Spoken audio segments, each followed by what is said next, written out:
Kuliah gini-gini amat ya. Apa yang gue dapet anjir dari kuliah? Alat tulis lengkap, binder udah beli, catatan mah kagak ada.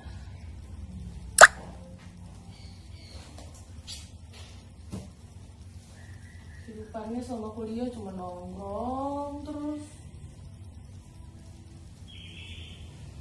tidur, kalau nggak tidur ya ikut organisasi. Udah sampai rumah capek, mau kuliah males. Gimana ya kira-kira solusinya? Memang benar bahwa akhlak itu buah dari keimanan seorang kepada Mau berubah diri, satu hal yang harus kita tahu juga. tapi bingung gimana caranya. Tapi kalau nggak dirubah, masa iya orang tua udah bayar kuliah mahal-mahal, terus gue terus kayak gini mulu sih? Nafsu itulah yang buat manusia itu yang kayak Bingung gue. melawan dengan garis fitrahnya.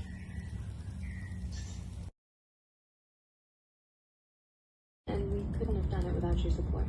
So thanks. Now, let's begin. When you think of someone smart, what comes to mind? Is it someone with big, nerdy glasses and a book in hand? Sebelum kita mulai, apakah videonya berfungsi dengan baik? Halo Pak Asep, Dinas Kota Bogor, terima kasih Pak Asep sudah hadir. Ya, hari ini kita akan banyak belajar.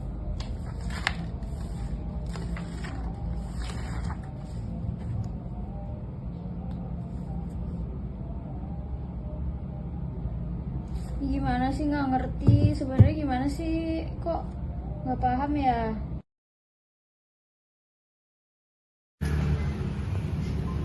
Assalamualaikum Nafira.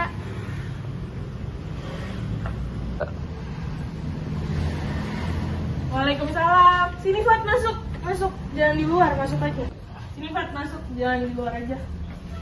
Masuk aja ke dalam.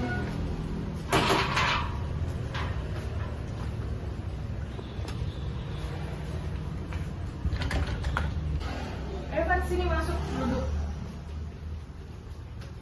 Terus adik kesini naik apa? Naik kereta. Ih, berapa jam? Sejam doang sih. Lu dari mana emang? Di Bekasi. Ih, jauh banget. Iya gue mau nanya tugas soalnya. Tugasnya apa tuh? Ngomong hadis.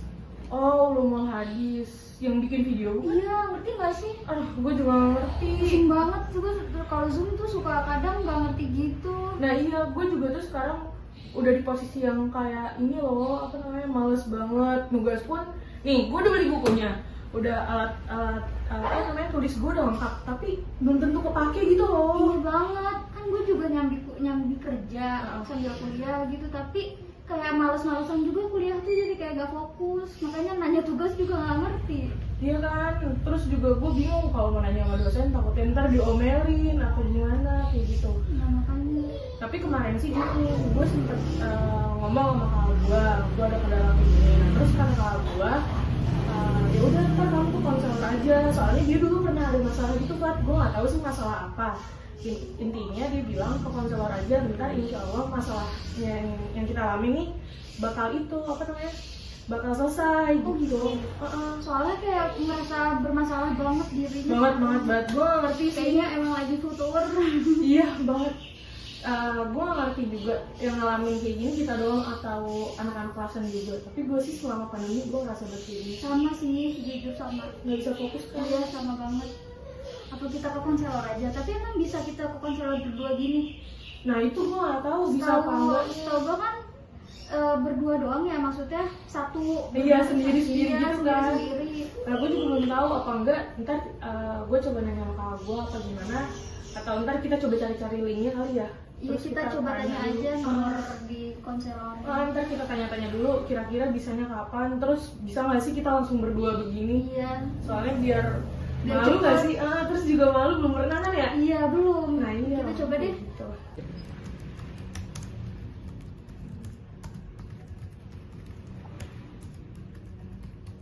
Ih, ada. Ini kayaknya bisa deh Pak. Coba deh lihat deh. Iya ya, konseling kelompok umumnya beranggotakan berkisar 4-12 orang. Kayaknya kita bisa deh konseling berdua doang. Iya kayaknya sih bisa, harusnya sih bisa ya. Iya, coba aja kali ya. Yuk coba yuk. Boleh, boleh. Oh iya, ini gue ada nih link nomor konselornya. Boleh tuh, siapa? Yang dari kakak gue tadi udah dikirimin. Boleh kali ya ditelepon? Boleh. Ya, coba ya, gue telepon. Takut gak sih? Takut, gue juga belum pernah soalnya. Sama. Takut salah gitu loh ngomong. Iya, tapi kayaknya nggak apa-apa deh. Bismillah ya. Bismillah. Halo, assalamualaikum.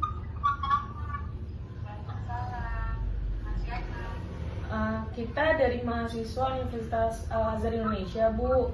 Di sini ada saya, Vera, dan Fatia. Kalau boleh tahu, apakah benar ini dengan Ibu Naila sebagai konselor? Kita punya masalah yang sama, Bu. Saya pikir kayaknya ke konselor adalah solusinya. Jadi saya berpikir kita mau ke konselor berdua. Kira-kira kalau konselor berdua itu bisa nggak ya, Bu? Tentu bisa. Karena secara umum tujuan layanan konseling kelompok adalah berkembangnya kemampuan sosialisasi siswa, khususnya kemampuan berkomunikasinya. Dan layanan konseling kelompok merupakan upaya bantuan dapat mengerjakan masalah siswa dengan memanfaatkan dinamika kelompok. Dan layanan konseling kelompok memungkinkan siswa secara bersama-sama memperoleh kesempatan bagi pembahasan dan pengentasan masalah melalui dinamika kelompok dan konseling kelompok. Alhamdulillah ternyata bisa ya, Bu ya. Ya bisa. Kira-kira kalau misalnya kita mau konseling, kapan ya bisanya, Bu? Nanti sore bisa nggak? Insya Allah bisa sih, Bu, sore ini. Ntar Ibu tentuin aja jam berapanya. Ntar insya Allah kita bisa langsung hadir kok, Bu. Kalau boleh tahu proses konselingnya melalui apa ya, Bu ya? Kita bertemu langsung ke tempatnya atau melalui apa? Kayak Zoom atau Google Meet gitu, Bu? Lebih baik melalui Zoom aja ya. Oke deh, Bu. Baik, Ibu. Terima kasih, Bu. Makasih banyak ya, Bu. Maaf mengganggu waktunya. Sama-sama. Ya, terima kasih.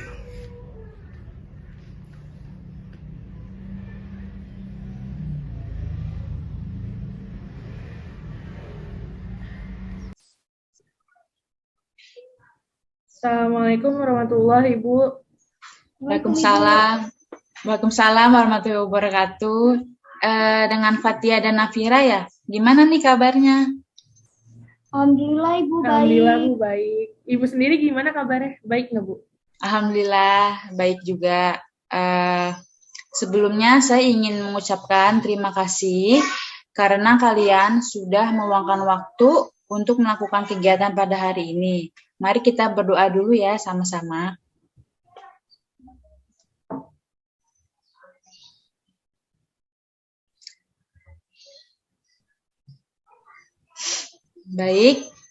Baiklah. Sebelumnya saya ingin memperkenalkan diri dulu dan menjelaskan konsep dari konseling kelompok ini ya, supaya kita bisa saling mengerti dan mengenal. Perkenalan dahulu, nama saya Naila. Saya di sini adalah konselor yang akan membantu kalian untuk menyelesaikan dan membantu kalian menghadapi atau mengenali permasalahan yang sedang kalian hadapi. Saya siap mendengarkan cerita yang membebani pikiranmu. Konseling kelompok itu adalah salah satu kegiatan yang ada di dalam bimbingan dan konseling yang mana di dalamnya itu terdapat pemimpin kelompok dan anggota kelompok. Nah, di sini saya akan memimpin kelompok dan kalian sebagai anggota kelompok. Dalam konseling kelompok ini, kita akan membahas mengenai permasalahan-permasalahan yang kalian alami. Jadi, kalian diharapkan untuk menyampaikan permasalahan yang saat ini sedang dialami. Konseling kelompok ini bertujuan untuk meningkatkan kemampuan kalian dalam bersosialisasi dengan teman, meningkatkan keterampilan dan berkomunikasi, menambah wawasan, dan mampu memecahkan suatu permasalahan yang mungkin terjadi dalam kelompok. Saya rasa cukup ya. Kira-kira ada yang ingin ditanyakan? Tidak ada, Bu. Tidak ada, Bu.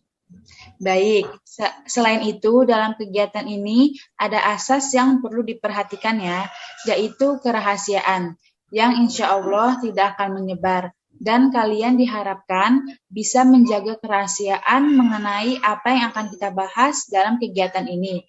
Jangan sampai pihak luar tahu apa yang kegiatan ini kita lakukan. Jangan sampai pihak yang dibicarakan terbuka gitu. Diharapkan kalian mampu secara terbuka menyampaikan permasalahan, pendapat, ide-ide permasalahan yang akan kita bahas. Yang ketiga yaitu kalian diharap mampu secara aktif mengikuti kegiatan konseling kelompok kita pada hari ini. Yang keempat, kenormatifan, yaitu pada saat kegiatan ini berlangsung, kalian diharapkan tidak diperbolehkan untuk berdiskusi berpasang-pasangan atau membuat diskusi dalam diskusi dan tidak boleh memotong pembicaraan. Sampai sini paham? Paham, Bu. Paham, Bu. Baik, alhamdulillah. Nafira dan Fatia sedang kuliah semester 4 ya. Gimana nih kuliahnya? Masih online ya? Iya, Bu. Kita semester 4. Tapi kita tuh sama-sama punya kendala yang sama gitu loh, Bu. Iya, Bu. Jadi kita tuh selama online ini kayak kurang fokus kuliahnya. Kalau kalau tugas dikerjain tuh kayak kurang ngerti. Memahami ya, kurang memahami. Dosen ngomong kurang paham gitu-gitu. Baik. Loh, kenapa begitu? Apa ada yang menyebabkan kamu tidak konsen seperti itu? Kalau akhir-akhir ini sih, Bu, saya ada masalahnya tuh kayak mungkin saya terlalu banyak main HP gitu loh, Bu. Jadi saya nggak fokus. Terus juga saya banyak ikut organisasi di rumah gitu. Terus nongkrong juga. Jadi kayak pas udah nyampe rumah tuh udah capek. Terus jadi nggak fokus sendiri gitu loh, Bu, kalau ada tugas. Baik, kalau Fatia bagaimana? Kurang lebih sama sih, Bu. Kalau saya mungkin lebih ke saya nyambi kerja sambil kuliah. Jadi buat kuliah juga kurang fokus. Kadang dosen ngejelasin apa-apa kurang paham.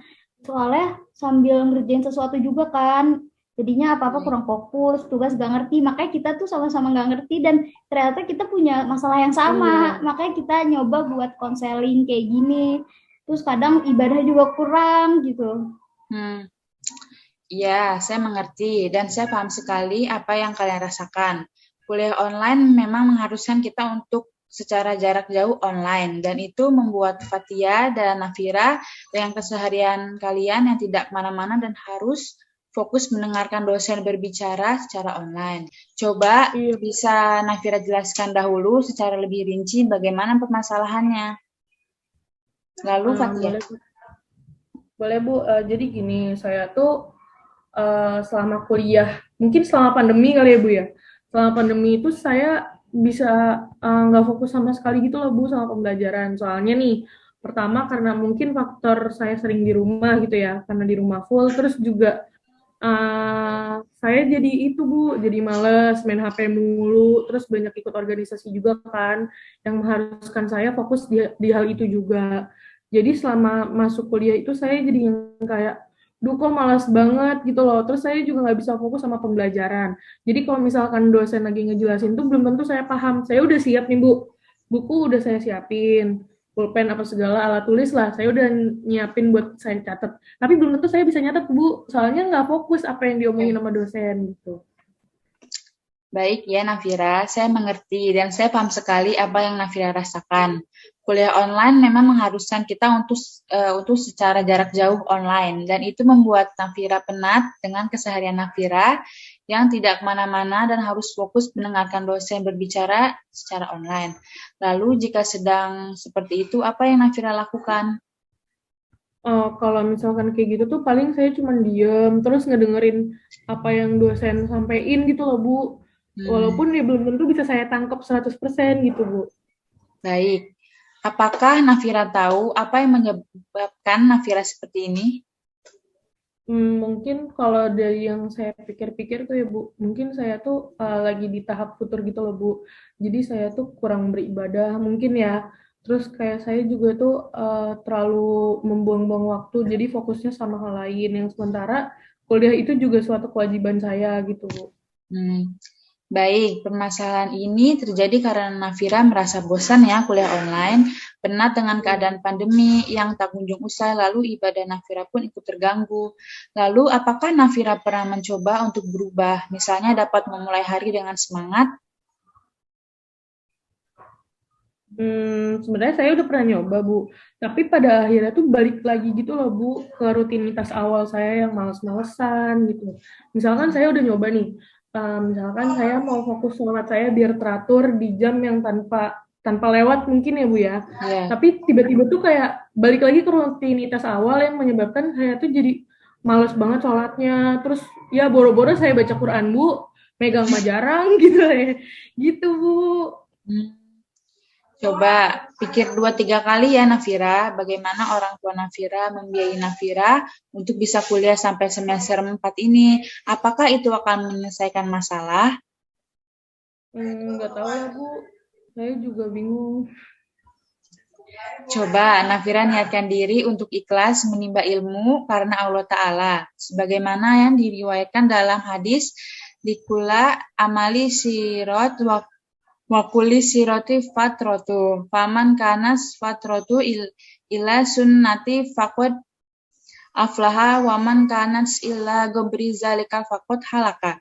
Setiap amalan ada masa semangatnya, dan setiap masa semangat memiliki masa futur atau kendur.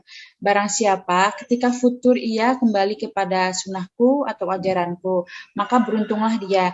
Dan barang siapa ketika futur ia kembali kepada selain ajaranku, maka binasalah dia. Hadis riwayat Ahmad dengan sanad yang sahih.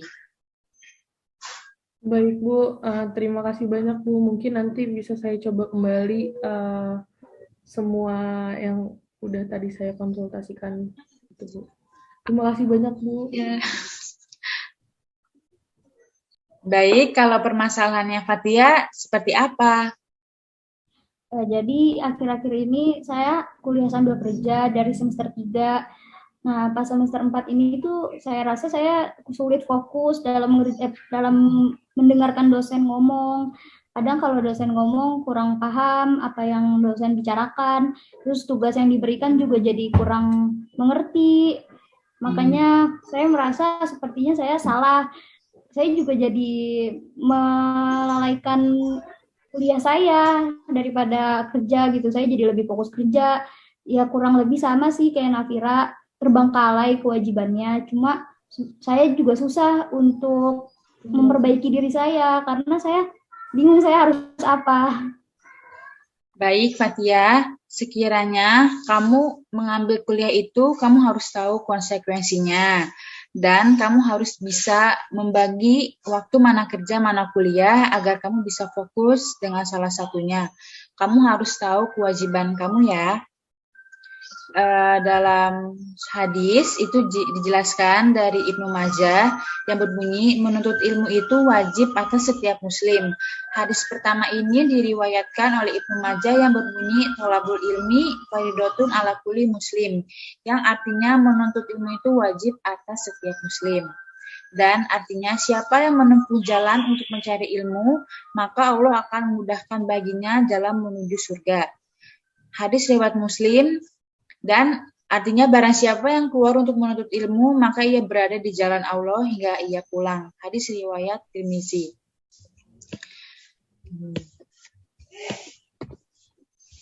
Baik, bagaimana Fatia? Sudah paham? Sudah Ibu, insya Allah. Baik. Baik Ibu, maaf Ibu, saya baru datang. Ya, nggak apa-apa. Selamat. Nggak.